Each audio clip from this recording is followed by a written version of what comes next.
अस्सलाम वालेकुम स्टूडेंट्स। आज हम लोग लेक्चर नंबर 7 शुरू करेंगे, Muslim politics in British India from 1924 to 1935। तो जैसे कि पिछले लेक्चर में हमने खिलाफत मूवमेंट सारी डिस्कस की थी, मैंने आपको बताया था क्यों ये शुरू हुई थी। इसमें हिंदू और मुसलमान दोनों शामिल थे, दोनों ने यूनाइटेड होकर या इकट्ठे होकर इसका आगाज़ किया था।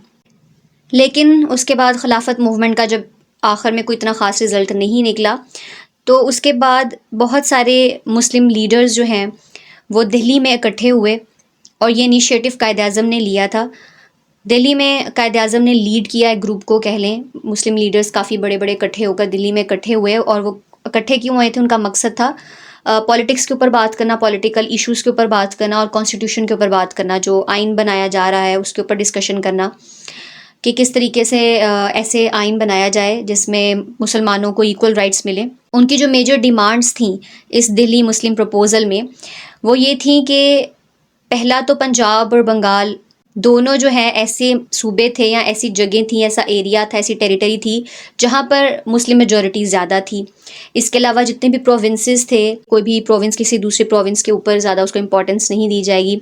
इसके अलावा जो सिंध है, अभी इस वक्त पाकिस्तान का पार्ट है, वो उस टाइम पे बरे-सगीर के दौर में बॉम्बे का हिस्सा था। तो बॉम्बे से सिंध को अलहदा करने का भी कहा गया, सेपरेट करने का भी कहा गया इस दिल्ली मुस्लिम प्रपोज़ल में। ये उनकी मेन या मेजर जो है डिमांड्स थी दिल्ली मुस्लिम प्रपोज़ल्स में। एक था constitutional reforms in NWFP. NWFP में भी सेपरेट से एक कॉन्स्टिट्यूशन बनाया जाएगा। इसके अलावा जो सेंट्रल लेजिस्लेचर है उसमें मुसलमानों के लिए 1/3 सीट्स होंगी, यानी 3 में से 1 सीट लाजमी रखी जाएगी मुसलमानों के लिए। इसके अलावा इस चीज़ के भी ऊपर डिस्कशन हुई कि अगर कम्युनिटी में 4 मेंबर में से 3 मेंबर किसी फ़ैसले को या किसी लॉ को पास आउट नहीं करते या वो उसके अगेंस्ट होते हैं तो लॉ पास नहीं किया जाएगा। 3 में अगर 4 में से 3 मेंबर्स जो हैं उसके अगेंस्ट है तो लॉ जो है वो पास नहीं किया जाएगा। कायद-ए-आज़म ने ये चीज़ इस चीज़ की डिमांड रखी कि अगर उनकी ये सारी डिमांड्स को पूरा किया जाएगा, अगर उनकी ये सारी डिमांड्स मानी जाएंगी तो वो सेपरेट इलेक्टोरेट की जो ज़िद है वो छोड़ देंगे। क्योंकि मुसलमान सेपरेट इलेक्टोरेट चाहते ही इसलिए थे क्योंकि उनकी ये डिमांड्स पूरी नहीं हो रही थी, जिससे उनको लग रहा था कि उनके राइट्स को दबाया जा रहा है। इसलिए कायद-ए-आज़म ने ये बात कही थी कि अगर ये मेजर डिमांड्स अगर आप हमारी मान लेते हैं तो हम सेपरेट इलेक्टोरेट की ज़िद को छोड़ देंगे। लेकिन इसके बाद हुआ ये कि ये जो मुस्लिम लीग थी, ऑल इंडिया मुस्लिम लीग, ये पहले एक ही पार्टी थी लेकिन ये बाद में 3 डिफरेंट पार्टीज़ में तकसीम हो गई। एक थी शफ़ी लीग, एक थी पंजाब लीग, एक थी जिन्ना लीग।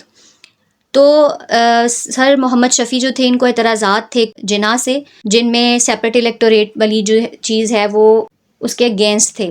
यानी कि जो शफ़ी थे वो कह रहे थे कि किसी भी सूरत में सेपरेट इलेक्टोरेट रहना ही चाहिए, लेकिन कायद-ए-आज़म का कहना था कि अगर हमारी ये डिमांड्स मान ली जाती हैं तो सेपरेट इलेक्टोरेट की ज़िद हमें छोड़ देनी चाहिए। लेकिन शफ़ी जो थे वो इस चीज़ के अपोज़िट अपनी राय रखते थे। इसके अलावा जो साइमन कमीशन है उसके लिए भी थोड़ा एटीट्यूड डिफरेंट था दोनों का, जिन्ना का भी और शफ़ी का भी। क्योंकि जो जिन्ना थे वो हर लिहाज से हिंदू मुस्लिम यूनिटी को प्रमोट करते थे, लेकिन जो शफ़ी साहब थे वो थोड़ा सा इस चीज़ पे इख्तलाफात थे उनके, क्योंकि साइमन कमीशन बेसिकली एक कमीशन कह लें कि एक ग्रुप था 7 लोगों का जो ब्रिटिश से यहाँ आया था बरे सग़ीर में, और इसीलिए आया था ताकि मुल्क के अंदर जो कॉन्स्टिट्यूशन है उसको डिज़ाइन कर सके और जो बरे सग़ीर के रहने वाले लोग हैं उनसे पूछ सकें कि किस तरीके से कॉन्स्टिट्यूशन बनाना चाहिए। लेकिन वो 7 के 7 मेंबर जो थे वो सारे के सारे अंग्रेज़ ही थे, उनमें कोई भी इंडिया का कोई मेंबर ही नहीं था। तो इस चीज़ से इख्तलाफ था जिन्ना को भी, सबको, कि ये गलत है कि अगर आप मतलब हमारे मुल्क का ही कानून बना रहे हो, हमारे मुल्क का, क्योंकि अंग्रेज़ हम पर हुकूमत कर रहे थे ना, तो कॉन्स्टिट्यूशन वो बना रहे थे।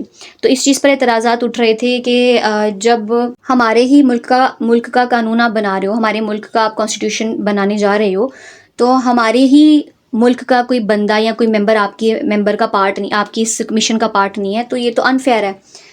तो इस वजह से जो साइमन कमीशन है उसके अगेंस्ट थे जिन्ना जो थे। लेकिन जिन्ना एट द सेम टाइम जो हिंदू मुस्लिम यूनिटी है उसको बहुत ज़्यादा सपोर्ट करते थे, और शफ़ी साहब इस चीज़ के थोड़े से मुखालिफ थे जिन्ना के। इसके बाद क्या हुआ कि सारा मसला यही चल रहा था कि किस तरीके से इंडिया का कॉन्स्टिट्यूशन बनाया जाए, क्योंकि अंग्रेज़ अब उसके ऊपर हुकूमत कर रहे थे और वो अपनी मर्ज़ी चलाने की कोशिश कर रहे थे। इसके अलावा ऑलरेडी मुसलमान हिंदुओं से अलग डिमांड कर रहे थे अपने राइट्स की। तो जब ब्रिटिश आ गए, जब अंग्रेज़ आ गए, उनकी हुकूमत आई, तो ये चीज़ शुरू हो गई कि अब हिंदू और मुसलमान दोनों मिलके अपनी डिमांड्स अंग्रेज़ों के आगे रख रहे हैं और अंग्रेज़ डिमांड्स पूरी नहीं कर रहे। तो बहुत ज़्यादा ना खिचड़ी सी बनी हुई थी, आप ये समझ लें, मुल्क के अंदर। जो इंडियन नेशनल कांग्रेस थी ना, उसने ऑल पार्टीज़ कॉन्फ्रेंस का आगाज़ किया, जिसमें टोटल 10 मेंबरान थे।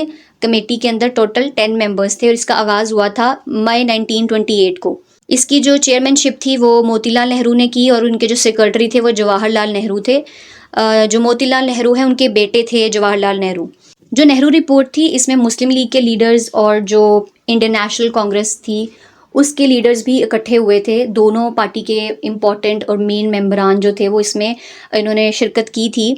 लेकिन नेहरू रिपोर्ट कुछ ख़ास पसंद नहीं आई थी जिन्ना को, क्योंकि उसके अंदर कुछ ऐसी चीज़ें थीं जिससे यूँ महसूस हुआ जिन्ना को कि मुसलमानों के राइट्स को यहाँ पर दबाया जा रहा है, कुछ चीज़ें गलत हो रही हैं। यानी मुकम्मल तौर पे नेहरू रिपोर्ट ठीक नहीं थी, उसमें कुछ कुछ पॉइंट्स ऐसे थे जो जिस पर जिन्ना को एतराज़ात थे।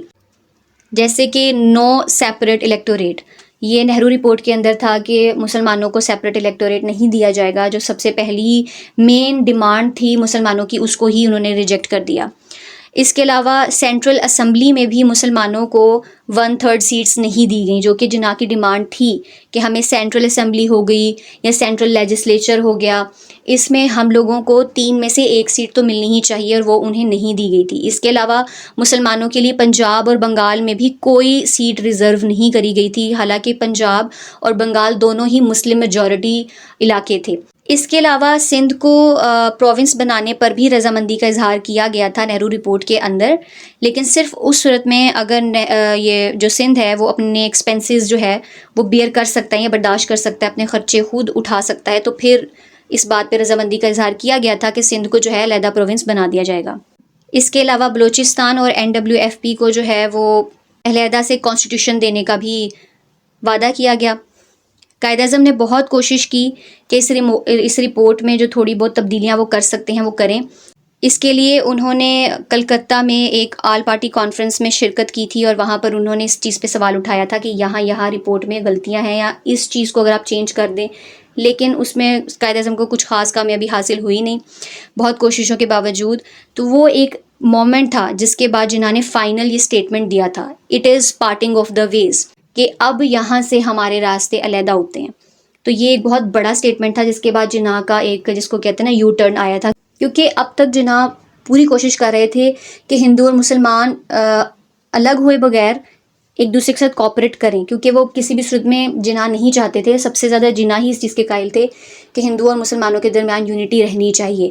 वो बस सेपरेट इलेक्टोरेट की डिमांड करते थे और मुसलमानों के लिए कुछ सीट्स रिजर्व करने के लिए कहते थे, ताकि क्योंकि वो माइनॉरिटीज़ में हैं या वो थोड़े कम हैं तो उनके साथ जातियाँ ना हो। लेकिन जब इस चीज़ पे वो राज़ी नहीं हुए तब फाइनली जिन्ना ने भी इस चीज़ पे फैसला कर लिया था कि अब हम साथ नहीं रह सकते। तो ये उनका स्टेटमेंट था, जिसके बाद उन्होंने 14 नकात अपने दिए थे, 14 पॉइंट्स दिए थे। 1929 में जिन्ना के 14 पॉइंट्स जो है वो आए और उसके बहुत मशहूर हैं, हम सब ने पढ़े हुए हैं। वो मेन पॉइंट्स क्या थे कि फ़ेडरल सिस्टम जो है प्रोविंसेस में होना चाहिए। इसके अलावा प्रोविंशियल ऑटोनॉमी के प्रोविंसेस के पास इतनी अथॉरिटी हो कि वो अपना प्रोविंस खुद से चला सकें। मुसलमानों के लिए सेपरेट इलेक्टोरेट वाला सिस्टम, जितने भी प्रोविंसेस हैं उसमें जो माइनॉरिटीज़ हैं उनको इक्वल रिप्रेजेंटेशन दी जाए, ताकि वो माइनॉरिटी होने की वजह से कहीं मिनिमाइज़ ना हो जाए या उनका ऐसा ना हो कि उनके साथ ज़्यादती हो। तो जितने भी सूबे हैं उनमें कोई माइनॉरिटी है तो उनको भी इक्वल रिप्रेजेंटेशन का मौका दिया जाए। सेंट्रल लेजिस्लेचर में भी मुसलमानों के लिए 1/3 रिप्रेजेंटेशन होनी चाहिए, 3 में से 1 सीट जो है मुसलमानों के लिए रिज़र्व होनी चाहिए। कैबिनेट्स में मुसलमानों के लिए 1/3 सीट्स होनी चाहिए। इसके अलावा पंजाब और बंगाल की जो बाउंड्री है उसमें किसी किस्म की तब्दीली नहीं आनी चाहिए। हर बंदे को रिलीजियस फ्रीडम होना चाहिए कि वो अपने मज़हब को प्रैक्टिस करे, और अगर कम्युनिटी के 4 में से 3 मेंबरान किसी लॉ को पास नहीं करते तो वो कानून पास नहीं किया जाएगा। सिंध को जो है वो सेपरेट प्रोविंस बनाया जाएगा। NWFP और बलूचिस्तान में भी कॉन्स्टिट्यूशन के ऊपर काम किया जाएगा। मुसलमानों के लिए जॉब्स के ऊपर काम किया जाएगा, गवर्नमेंट जॉब्स के ऊपर काम किया जाएगा ताकि उन्हें भी सीट्स मिलें। इस्लामिक कल्चर को, सिविलाइजेशन को, हमारी तहज़ीब को, एजुकेशन को, ज़ुबान को, पर्सनल वैल्यूज़ को, लॉज को, मुस्लिम इंस्टीट्यूशंस को, इन सब को जो है तहफ़्फ़ुज़ दिया जाएगा। और जो गवर्नमेंट है उसके ऊपर ये चीज़ फ़र्ज़ होनी चाहिए कि वो फाइनेंशियल सपोर्ट करे इन सब चीज़ों में मुसलमानों की। इसके अलावा जो कॉन्स्टिट्यूशन बन जाए उसमें आप तब्दीली नहीं कर सकते अपनी मर्ज़ी से अनटिल और अनलेस फेडरेशन की जो अथॉरिटीज़ हैं वो मिलकर इस बात पर आमादा नहीं होती कि कॉन्स्टिट्यूशन को चेंज करना चाहिए, अदरवाइज़ किसी भी सूरत में कॉन्स्टिट्यूशन को चेंज नहीं किया जाएगा। तो ये उनके मेन 14 जो है नकात थे या 14 पॉइंट्स थे। तो साइमन कमीशन मैंने आपको ऑलरेडी बताया है कि क्या था, लेकिन मैं फिर एक्सप्लेन कर देती हूँ। The British government sent a commission to seek the opinion of Indians on the future shape of constitutional arrangements. तो मैंने आपको बताया था कि ये ब्रिटिश गवर्नमेंट की तरफ से भेजा हुआ एक ग्रुप था, एक कमीशन था जिसमें टोटल 7 मेंबर्स थे और ये सबके सब अंग्रेज़ थे।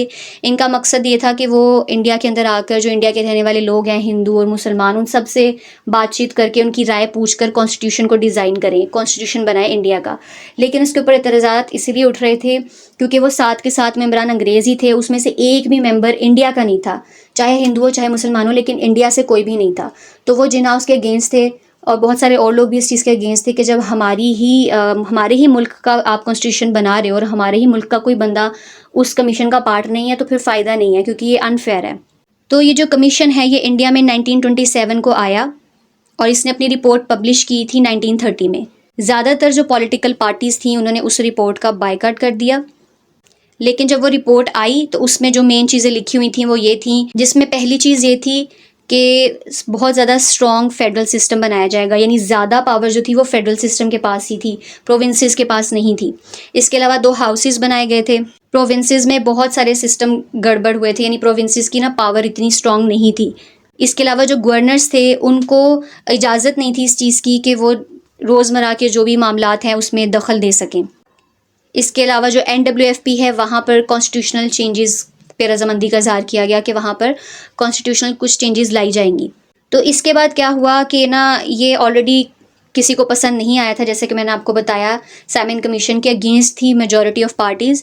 तो इसके बाद कुछ राउंड टेबल कॉन्फ्रेंसेस करवाई गई ताकि जो एतराज़ात उठ रहे हैं उनको रिजॉल्व करने की कोशिश की जाए इंडिया की तरफ से, या इंडिया की जो पॉलिटिकल पार्टीज़ हैं, चाहे इंडियन नेशनल कांग्रेस है, चाहे ऑल इंडिया मुस्लिम लीग है, इनके एतराज़ात थे साइमन कमीशन से। तो अंग्रेज़ों ने मिलकर और इन सारों ने मिलकर बेसिकली कुछ राउंड टेबल कॉन्फ्रेंसेस की थी इन मसलों को रिजॉल्व करने के लिए। तो जो पहली राउंड टेबल कॉन्फ्रेंस हुई थी वो 1930 में हुई थी, फिर अगली 1931 में हुई थी और एक 1932 में हुई थी। जो पहला सेशन हुआ था कॉन्फ्रेंस का उसमें बहुत मशहूर लोग आए, जिसमें मोहम्मद अली जिन्ना हो गए, सर शफ़ी हो गए, मौलाना मोहम्मद अली जौहर हो गए, ज़फ़रुल्लाह ख़ान हो गए। इन सब ने पहली जो कॉन्फ्रेंस हुई थी उसमें पार्टिसिपेट किया था। उन्होंने इस कॉन्फ्रेंस में सबसे ज़्यादा जिन चीज़ों के ऊपर बात की वो थी फेडरलिज़म, इसके अलावा सेल्फ गवर्नमेंट, इसके अलावा माइनॉरिटीज़ जो हैं उनको तहफ़्फ़ुज़ देना, सेपरेट इलेक्टोरेट होना, सेंट्रल लेजिस्लेचर में मुसलमानों को इक्वल रिप्रेजेंटेशन का मौका देना, और पंजाब और बंगाल में जो मेजॉरिटीज़ हैं मुसलमानों की उनको भी तहफ़्फ़ुज़ देना। ये थी पहली राउंड टेबल कॉन्फ्रेंस। लेकिन इसके बाद जो सेकंड वाली कॉन्फ्रेंस हुई थी उसमें मौलाना मोहम्मद अली जौहर जो थे वो नहीं आ सके थे क्योंकि उनकी डेथ हो गई थी फर्स्ट कॉन्फ्रेंस के बाद ही, तो ये शिरकत नहीं कर सके थे। इसके अलावा जो इकबाल हैं, जिन्ना है, इसके अलावा और भी बहुत मशहूर लोग जो हैं वो इस सेकंड राउंड टेबल कॉन्फ्रेंस में आए थे। गांधी भी आए थे और उन्होंने अपनी पार्टी को, अपनी कांग्रेस को रिप्रेजेंट करने के लिए गांधी आए थे।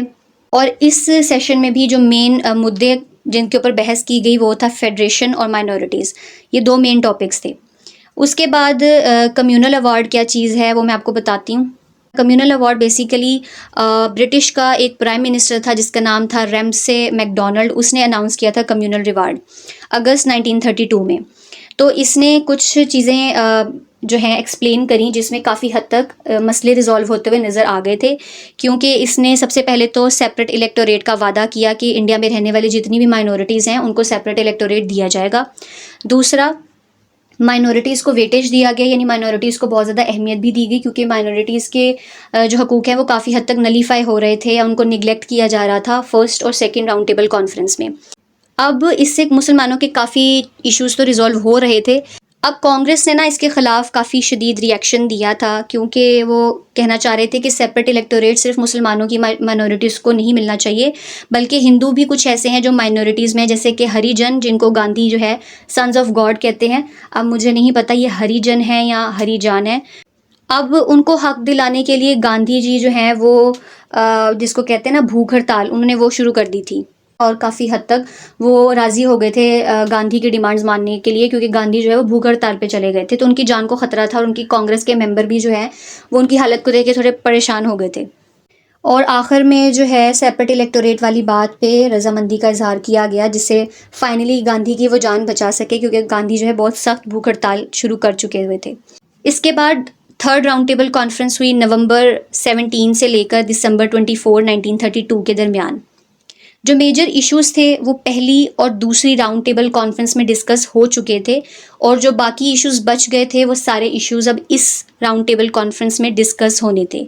लेकिन ये बहुत ही गलत तरीके से ये कॉन्फ्रेंस गई, इतनी अच्छी नहीं गई, इसका रिजल्ट इतना अच्छा निकल के नहीं आया, क्योंकि कायदे आज़म ने इसमें पार्टिसिपेट ही नहीं किया था। इवन दो कि वो लंदन में ही मौजूद थे और लंदन में ही ये राउंड टेबल कॉन्फ्रेंस हुई थी, लेकिन इसके बावजूद कायदे आज़म ने इसमें शिरकत नहीं की थी।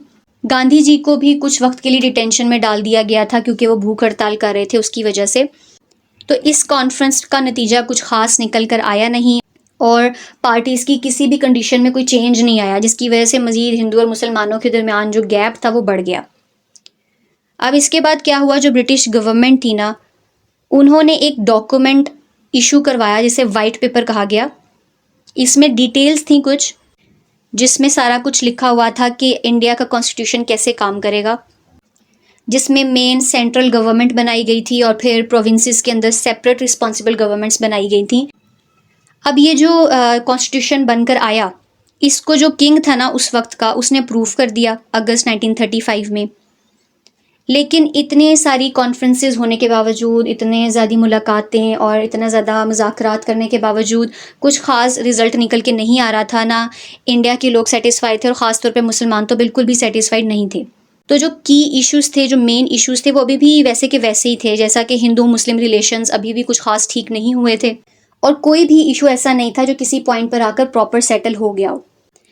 तो मुसलमानों की जो डिमांड है वो शुरू तो अपने राइट्स के लिए हुई थी, लेकिन आहिस्ता आहिस्ता वो डिमांड बदल कर अलग रियासत में बदल गई कि अब हमें अलहदा रियासत ही चाहिए या अलहदा मुल्क चाहिए। तो government of India act basically यही था। इसमें कॉन्स्टिट्यूशन जो था वही कॉन्स्टिट्यूशन हमारे मुल्क का बना था जब पाकिस्तान आज़ाद हुआ था। तो गवर्नमेंट ऑफ इंडिया एक्ट में जो कॉन्स्टिट्यूशन लिखा गया था वही कॉन्स्टिट्यूशन लेकर पाकिस्तान का आगाज़ हुआ था। लेटर ऑन कॉन्स्टिट्यूशन चेंज होते गए ज़ाहिर है, लेकिन स्टार्टिंग में इसी के ऊपर हमारा मुल्क चला था। तो ये था हमारा आज का लेक्चर। काफ़ी लेंथी है, लेकिन मैं कोशिश करती हूँ कि मैं कम वक्त में सारी चीज़ एक्सप्लेन कर सकूँ। इंशाल्लाह हम लोग नेक्स्ट वीडियो में मिलेंगे लेक्चर नंबर 8 के साथ। तब तक के लिए अल्लाह हाफिज़।